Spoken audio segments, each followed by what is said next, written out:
Hi viewers, அனைவருக்கும் வணக்கம். Today Kavin Chettinad சமையலில் உப்பு கடலை எப்படி ரெடி பண்ணுறதுன்னு பார்க்கலாம். நார்மலாக நீங்கள் இந்த உப்பு கடலை பேக்கரி போனீங்கன்னா இல்லை மல்லிகை கடைக்கெலாம் போனீங்கன்னா நமக்கு கிடைக்கும். இந்த உப்பு கடலை எவ்வளோ ஈஸியாக நம்ம வீட்டில் ரெடி பண்ணுறதுன்னு இப்போ பார்க்கலாம். அதுக்கு நான் 1 கப் அளவுக்கு நைஸ் உப்பு எடுத்திருக்கேன். கூடவே 3/4 கப் அளவுக்கு கடலை எடுத்திருக்கேன். இது உங்களுக்கு எவ்வளோ தேவையோ அவ்வளோ கடலை எடுத்து நீங்கள் வறுத்துக்கோங்க. வாங்க இதை நாம் எப்படி ரெடி பண்ணுறதுன்னு பார்க்கலாம். கடாயை ஆன் பண்ணிக்கோங்க. உப்பை ஆட் பண்ணிட்டேன். இது ஒரு 5லேருந்து 10 நிமிஷம் நல்லா சூடு வர்ற அளவுக்கு வறுத்துக்கோங்க.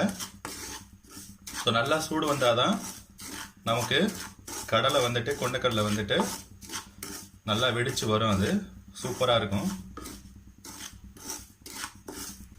இந்த உப்பு கூடவே ஒரு 1/2 கப் அளவுக்கு நீங்கள் ஆற்று மணல் கூட சேர்த்துக்கலாம். நல்லா சுத்தமான ஆற்று மணல் கூட அதில் சேர்த்துக்கிட்டிங்கன்னா கூடவே வறுக்கிறதுக்கு நல்லாயிருக்கும். இன்றைக்கி நான் வெறும் உப்பு வச்சு மட்டும் எப்படி வறுக்கிறதுன்னு சொல்லித்தரேன்.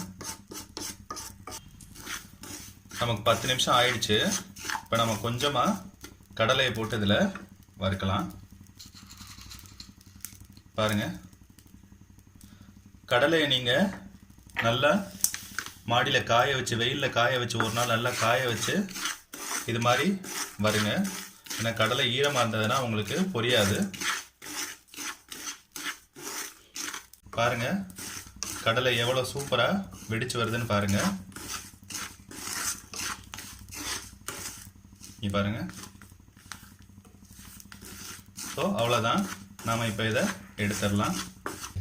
மாதிரி ஒரு சல்லடை வச்சுட்டு எல்லாத்தையுமே இப்படி அரைச்சு எடுத்துருங்க. பாருங்க எவ்வளோ சூப்பராக பொரிஞ்சு வந்துருக்குன்னு பாருங்க. அடுத்து கொஞ்சம் நான் போடுறேன். நீங்கள் கொஞ்சம் கொஞ்சமாக போட்டு வறுத்துக்கோங்க. நிறைய போட்டிங்கன்னா உங்களுக்கு அது பொரியாது. ஸோ உப்பு நம்ம கம்மியாக தான் இருக்குது. ஸோ அதனால் கொஞ்சம் கொஞ்சமாக போட்டு நல்லா பொரிச்சு எடுத்துக்கோங்க. இதே மாதிரி நம்ம மீத இருக்க கடலையும் பொரிச்சு எடுத்துக்கலாம். பாருங்கள் எவ்வளோ சூப்பராக பொரிஞ்சு வந்திருக்குன்னு பாருங்கள்.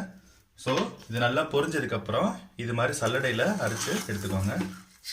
பாருங்கள் பாருங்கள் எவ்வளோ வெடிச்சு சூப்பராக வந்திருக்குன்னு பாருங்கள். அவ்வளோதாங்க, சூப்பரான கடலை நமக்கு ரெடி ஆயிடுச்சு. அவ்வளோதாங்க, ஒரு 3 நிமிஷத்தில் நமக்கு சூப்பரான கடலை ரெடி ஆயிடுச்சு. பாருங்கள் உப்பு கடலை எவ்வளோ சூப்பராக வந்திருக்குன்னு பாருங்கள். அவ்வளோதாங்க. இந்த ரெசிபி உங்களுக்கு பிடிச்சிருந்ததுன்னா கவின் செட்டிநாடு சமையல் சேனல் லைக் பண்ணுங்கள், சப்ஸ்கிரைப் பண்ணுங்கள், ஷேர் பண்ணுங்கள். கூடவே இருக்க பெல் ஐக்கானை கிளிக் பண்ணுங்கள். நம்ம ரெசிபி உடனுக்குடன் உங்களுக்கு வரும். தேங்க்யூ.